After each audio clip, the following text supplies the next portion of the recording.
Hello नमस्कार, welcome to inculcate learning.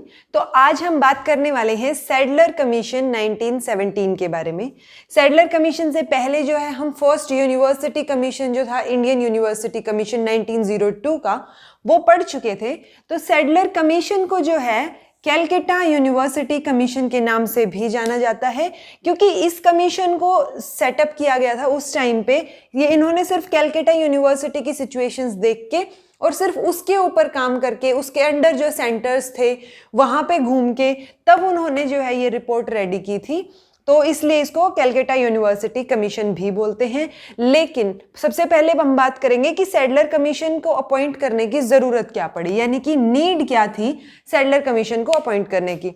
देखिए, हमने एक बार पहले भी पढ़ा था कि 1887 में जो है यूनिवर्सिटी ऑफ इलाहाबाद एस्टेब्लिश हुई थी। उसके बाद 1913 तक जो है सिर्फ 5 यूनिवर्सिटीज़ थी।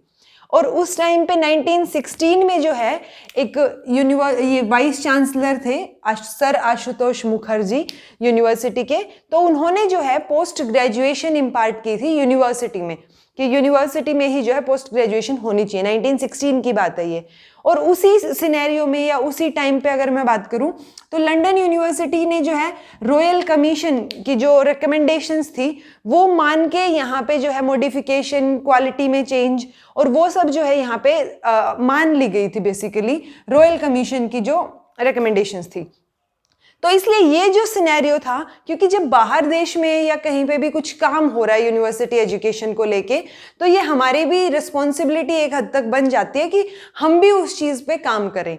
तो इस सिनेरियो में जो है ये इन सर्कमस्टेंसेस में उनके लिए ज़रूरी हो गया था ब्रिटिशर्स के लिए कि वो यहाँ पे यूनिवर्सिटी कमीशन जो है वो अपॉइंट करें। तो इस सिनेरियो में सैडलर कमीशन जो है अपॉइंट हुआ। कैलकाटा यूनिवर्सिटी कमीशन इसको बोलते हैं। 1917 में अपॉइंट हुआ। फिर 17 महीने जो है ये घूमते रहे इधर उधर कैलकाटा यूनिवर्सिटीज़ के सेंटर्स में, उनके बारे में जानने के लिए, उनकी क्वालिटी स्टैंडर्ड्स को पहचानने के लिए। फिर 1919 में जो है इन्होंने रिपोर्ट दी। अब क्योंकि 1919 तक जो है मोरलेमेंटो रिफॉर्म्स भी आ गए थे। अगर हम हिस्ट्री की बात करें तो यहाँ पे स्टेट्स को दे दी गई थी एजुकेशन एज अ सब्जेक्ट जो है। तो उसके बाद जो है कुछ हद तक काम हुआ, क्योंकि इंडियन मिनिस्टर्स और स्टेट को जो है एजुकेशन का जिम्मा दे दिया गया था, क्योंकि ब्रिटिशर्स के लिए जो है फाइनेंशियल जो इंफॉर्मेशन थी या जो फाइनेंस मिनिस्ट्री थी वो ज़्यादा इंपॉर्टेंट थी। तो यहाँ पे इसके बाद जो है थोड़ा बहुत काम हुआ जो कि अप्रिशिएबल था। अब जो सैडलर थे वो कौन थे? वो वाइस चांसलर थे यूनिवर्सिटी ऑफ लीड्स के, जो कि इंग्लैंड में थी। और ये जो है क्या थे? सैडलर कमीशन के चेयरमैन थे। अब इसमें 2 इंडियन मेंबर्स भी थे। जो ये कमीशन बना था इसमें 2 इंडियन मेंबर्स थे। एक तो सर आशुतोष मुखर्जी जो कि वाइस चांसलर थे यूनिवर्सिटी के, दूसरा जो है जियाउद्दीन अहमद। तो ये 2 इंडियन मेंबर्स थे सैडलर कमीशन के अंदर। अब इन्होंने जो है ओवरऑल अगर हम बात करें तो यूनिवर्सिटी एजुकेशन पे ही बात की थी इन्होंने। तो इन्होंने बोला कि सेकेंडरी एजुकेशन जो है उसकी क्वालिटी का इम्प्रूव होना बहुत ज़रूरी है अगर हम यूनिवर्सिटी में जो है अच्छे स्टैंडर्ड्स लाना चाहते हैं। क्योंकि हम यूजुअली भी बोलते हैं कि प्राइमरी एजुकेशन अच्छी होनी चाहिए या बेस अच्छा होना चाहिए, तब जो है सेकेंडरी एजुकेशन अच्छी मिल पाएगी।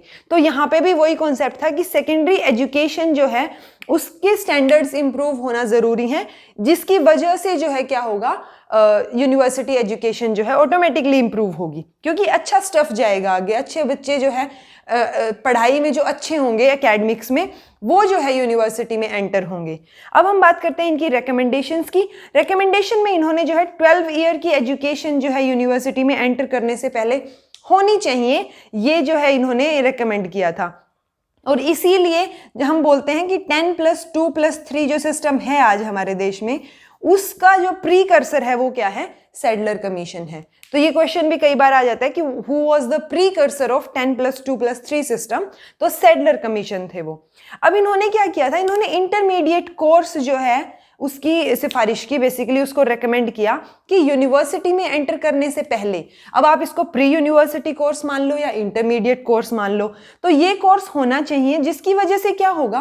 पहली बात, स्टूडेंट्स जो हैं वो लाइफ के लिए प्रिपेयर हो पाएंगे। ठीक है, preparation of students for life. दूसरा जो है, यूनिवर्सिटी के ऊपर ज़्यादा बर्डन नहीं आएगा, उनके ऊपर एकेडमिकली अच्छे बच्चे आएंगे, क्योंकि कई बार होता है ना कि हम सिर्फ कॉलेज लाइफ को एंजॉय करने या देखने के लिए ही जो एडमिशन ले लेते हैं, तो वो चीज़ नहीं होगी, क्योंकि कॉलेज लाइफ और जो वो कॉलेज लाइफ का जो फील है वो इंटरमीडिएट कोर्स में ऑलरेडी हो चुका होगा। इसलिए जो यूनिवर्सिटी एजुकेशन को प्लान नहीं कर रहे या जो रिसर्च में नहीं जाना चाह रहे, वो स्टूडेंट्स जो हैं वो यूनिवर्सिटी में एडमिशन्स नहीं लेंगे, क्योंकि यहाँ इसके बाद जो है वो फिर वोकेशनल कोर्सेज में शिफ्ट हो जाएंगे या जॉब ओरिएंटेड हो जाएंगे। उसके बाद है, तो इसलिए यूनिवर्सिटी का जो बर्डन है कि जो है बिलो स्टैंडर्ड स्टूडेंट्स जो होंगे वो यूनिवर्सिटी में आगे फर्दर एडमिशन नहीं लेंगे। उसके बाद इन्होंने जो है टीचर ट्रेनिंग की बात की। हमने मोस्टली जितने भी एजुकेशन कमेटी कमीशन जो भी हम डिस्कस कर रहे हैं, उसमें जब स्टैंडर्ड की बात आती है तो टीचर ट्रेनिंग जो है स्पेसिफिकली हाईलाइट किया जाता है, क्योंकि जब तक टीचर जो है अच्छे एजुकेटेड और नाइसली कम्युनिकेटिव नहीं होंगे तो वो जो है एक अच्छा स्टफ रेडी नहीं कर सकते, वो अच्छे बच्चों का जो ग्रुप है वो नहीं निकाल पाएंगे। तो इसलिए टीचर ट्रेनिंग जो है वो बहुत ज़रूरी है। उसके बाद इन्होंने वोकेशनल कोर्सेज की भी बात की, क्योंकि जो यहाँ पे ही जो है इंटरमीडिएट कोर्स का एक रीज़न ये भी है कि अच्छे स्टूडेंट्स, एकेडमिकली बेटर स्टूडेंट्स जो है यूनिवर्सिटी में एंटर करें, तो जो एकेडमिकली एवरेज हैं या जो नहीं आगे रिसर्च में पार्ट लेना चाहते, उनके लिए वोकेशनल कोर्सेज होने चाहिए। इन्होंने फीमेल एजुकेशन की भी जो है बात की, और फीमेल एजुकेशन के बाद इन्होंने अप्लाइड साइंटिफिक टेक्नोलॉजिकल यानी साइंस और टेक्नोलॉजी की भी जो है इन्होंने रेकमेंड किया कि इस टाइप की जो है नॉलेज, या हम बोलें कि इस टाइप के सिलेबस में चीज़ें होनी चाहिए।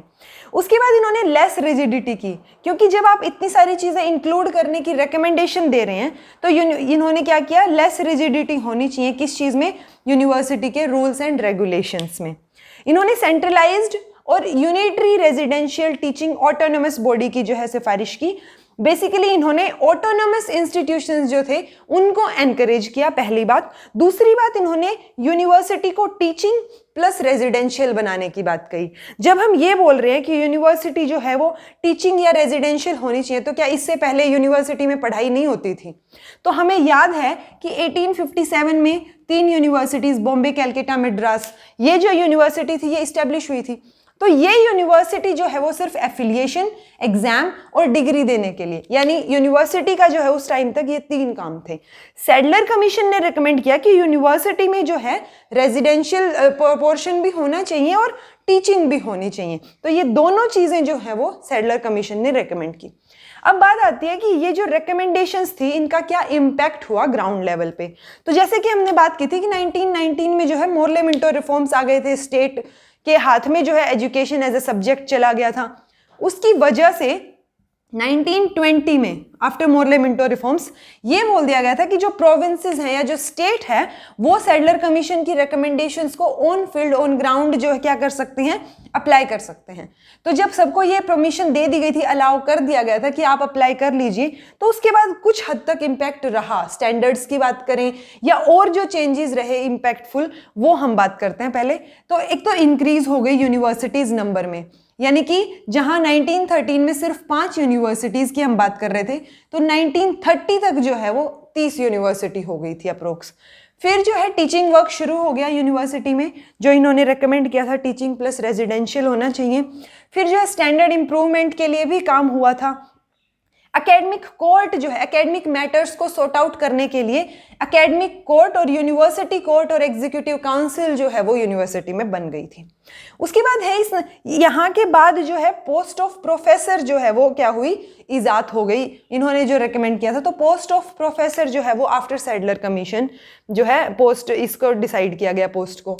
फिर है प्रोसेस ऑफ इनवाइटिंग एक्सपर्टीज, यानी कि सैडलर कमीशन के बाद जो है एक चीज़ पॉजिटिव क्या हुई कि आप अब्रॉड से जो एक्सपर्ट हैं किसी चीज़ में, तो आप उनको बुला सकते हो यहाँ पे उस चीज़ को मतलब क्वालिटी को इम्प्रूव करने के लिए और लेक्चर्स प्रोवाइड करने के लिए।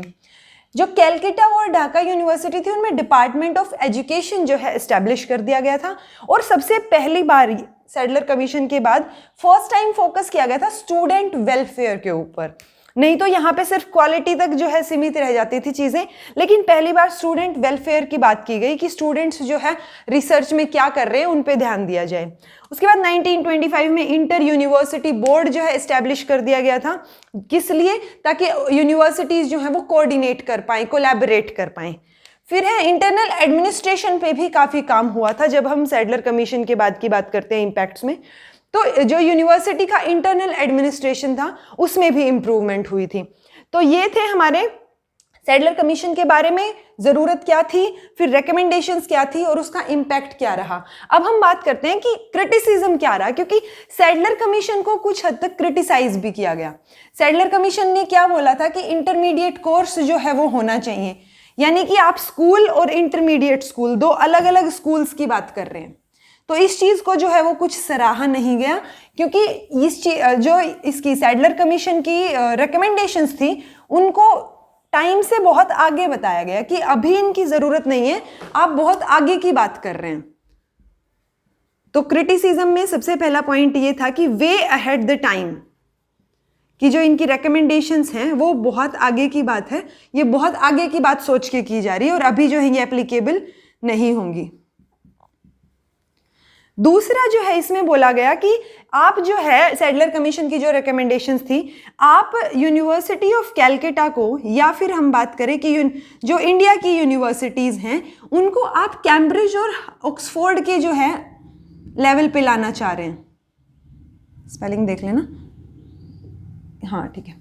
तो आप क्या कर रहे हैं कि जो आपकी रिकमेंडेशंस हैं उनका लेवल इस टाइप का है कि आप कैम्ब्रिज और हार्वर्ड की लाइन में जो है कैलकाटा यूनिवर्सिटी को लाना चाह रहे हैं, जो कि अभी की सिचुएशन में जो है पॉसिबल नहीं होगा। तो बेसिकली यही दो क्रिटिसिज्म जो है वो ज़्यादा इन सैडलर कमीशन ने फेस की, क्योंकि लेकिन इतनी क्रिटिसिज्म के बाद भी जो है सैडलर कमीशन जो है नई डायरेक्शंस देने में और एजुकेशन को एक नया फॉर्म देने में जो है वो काफ़ी हद तक सक्सेसफुल रहा था। इसके बाद हम बात करेंगे 1929 में आई हार्टोग कमेटी की, जो किस लिए की गई थी, ताकि ये जो हैं अभी जो सैडलर कमीशन आया था उसके बाद क्या क्या जो है एजुकेशन में डेवलपमेंट हुआ उसके बारे में बात करती हैं। और हार्टोग कमेटी फिर क्या बताती है कि यहाँ पे जो जो चीज़ें या जो कमियां रह गई थी या आगे क्या करना चाहिए फर्दर डेवलपमेंट के लिए, उसकी बात की गई थी।